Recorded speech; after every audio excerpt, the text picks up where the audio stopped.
Bismillahirrahmanirrahim. Assalamualaikum warahmatullahi wabarakatuh. Perkenalkan, kami dari kelompok 7 Manajemen Proyek dan Perangkat Lunak Departemen Ilmu Komputer akan mempresentasikan progres dari pengembangan aplikasi Curhatin. Di sini ada saya sebagai Product Manager, kemudian ada Cindana, Sistem Analis, Gina sebagai Front End, dan ada Ana sebagai Backend. Pertama, saya ingin menjelaskan terlebih dahulu terkait apa itu Curhatin. Curhatin adalah aplikasi konsultasi online berbasis Android untuk mahasiswa yang dikembangkan oleh mahasiswa, diisi oleh mahasiswa, dan difasilitasi untuk mahasiswa. Di sana ada konselor sebaya, dan kemudian ada konselor profesional yang akan membantu mereka dalam menyelesaikan masalah-masalahnya dan mengidentifikasi masalah mereka. Untuk proses pertama, kita akan menjelaskan terkait tahap analisis kebutuhan. Nah, pada tahap analis requirement, kita sudah melakukan survei untuk dan menganalisis hasil survei, dan hasil survei tersebut kita membuat diagram-diagram yang dibutuhkan untuk tahap desain aplikasi nanti. Terus kita juga sudah menentukan batasan aplikasi, di mana batasan aplikasi kita itu hanya terkhusus kepada mahasiswa IPB saja. Dan kita juga sudah mencatat semua kebutuhan sistem serta membuat project charter sistemnya. Nah, mungkin masalah yang dihadapi yang pertama itu kompleksitas dari transfer data antar usernya itu dalam fitur chat yang disimpan di Firebase-nya dianggap terlalu tinggi. Terus keamanan dan privasi user baik dari konselor dan maupun konseli mungkin sangat riskan disalahgunakan. Bagaimana solusinya? Yang pertama, kita akan menggantikan fitur chatting menjadi fitur artikel, sehingga yang diperlukan hanya berupa data request dengan konsep CRUD. Terus kita hanya menampilkan nama panggilan atau alias dari user baik konseli ataupun maupun konselor, sehingga privasi user akan sangat aman untuk pada aplikasi ini. Next. Nah, ini adalah salah satu hasil survei yang telah dilakukan. Untuk selengkapnya bisa dilihat dari di Bitly hasil survei Curhatin. Dari hasil survei tersebut, banyak sekali yang belum mengetahui adanya konsultasi dari IPB sendiri kan. Terus beberapa orang juga jarang sekali melakukan konsultasi terhadap permasalahan yang dimilikinya. Biasanya mereka berkonsultasi kepada kakak tingkat ataupun orang tua.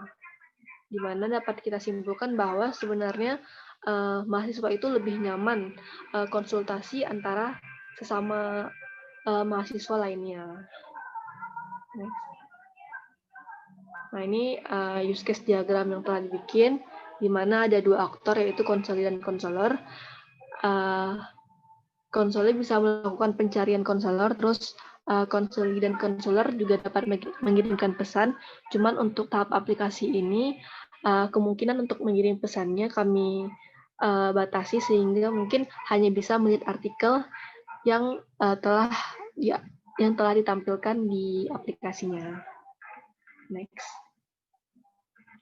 Terus ini use case description-nya. Berikut salah satu contoh use case description yang telah dibikin, yaitu use case time-nya mencari konselor. Jadi aktornya adalah konseli, yaitu related use case-nya dapat mencari konselornya.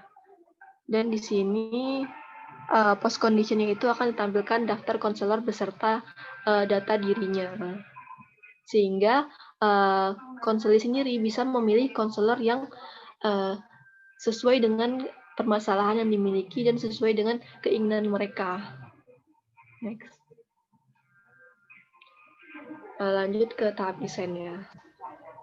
Proses tahap desain, kami mendesain aplikasi Curhatin ini dimulai dengan sketching awal menggunakan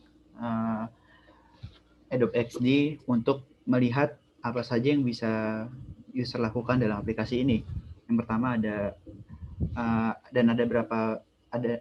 flow-nya itu seperti apa. Jadi ada dua buah role user atau main user. Yang pertama adalah konselor, yang kedua adalah konseli. Dan fitur-fitur umum yang bisa dilakukan oleh keduanya ataupun fitur khusus yang bisa dilakukan oleh salah satu dari role user tersebut. Setelah kita men-sketching di atas kertas, kita melanjutkan dengan tahap low fidelity, yaitu tahapan awal dari proses desain idea. yang menjelaskan secara garis besar terkait fitur dan role dari aplikasi Curhatin yang sudah kita bentuk sebagaimana konsep dari prototipe aplikasi mobile pada umumnya. Kemudian kita lanjut ke tahap high fidelity, di mana kita memberikan nuansa warna, habis itu juga ada icon, kemudian juga ada penyesuaian tema dari aplikasi yang akan kita kembangkan berikutnya. Dan terakhir ada finalization, yaitu tahap dari pengembangan prototipe yang telah kita cantumkan juga di setiap halamannya terkait database dan backend apa yang akan kita kembangkan di dalam aplikasi ini. Next. Lalu untuk selanjutnya pada tahap pemrograman yaitu front-end, yang telah dilakukan yaitu membuat project baru pada Flutter, lalu setup Firebase agar tersambung dengan Flutter, lalu push pada GitHub, dan sekarang sedang mengerjakan progress mengerjakan tampilan UI untuk setiap halaman. Untuk front-end, aplikasi Curhatin menggunakan Flutter dengan text editor Visual Studio Code. Berikut sedikit potongan kode dari Flutter menggunakan Visual Studio Code. Untuk backend sendiri baru membuat database di Firebase dan ke depannya semoga bisa untuk buat fungsi login dan sign up. Nah, terus ini timeline untuk pengerjaan proyek kita. Jadi di bulan November ini kita akan fokus untuk membangun dan menyelesaikan proyek dari Curhatin ini, dan kemungkinan Desember kita akan menyelesaikan dan launching dari aplikasi Curhatin. Nah, untuk tahap pengujian sistem sendiri itu belum dilakukan karena saat ini kita benar-benar fokus untuk mengembangkan dan menyelesaikan aplikasi Curhatin.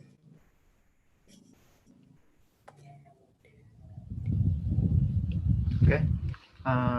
Dalam prosesnya kita juga selalu mendokumentasikan setiap kegiatan yang kita kerjakan di GitHub sebagai dokumentasi dari kode, kemudian di Trello sebagai dokumentasi dari berbagai macam task dan timeline. Kemudian yang terakhir adalah dokumentasi aset-aset di luar itu di luar itu yang kita dokumentasikan di dalam Google Drive. Berikut adalah screenshot dari dokumentasi kami. Kemudian di sini ada Trello kami. Dan sekian presentasi dari kelompok 7 MPPL Ilmu Komputer IPB. Terima kasih. Oh iya, untuk kedepannya aplikasi Curhatin ini akan kita kerjakan untuk pengembangan terkait dengan fitur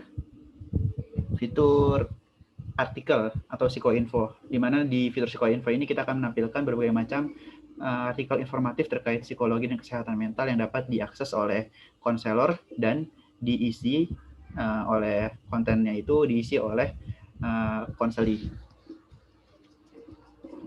Oke, terima kasih, sekian.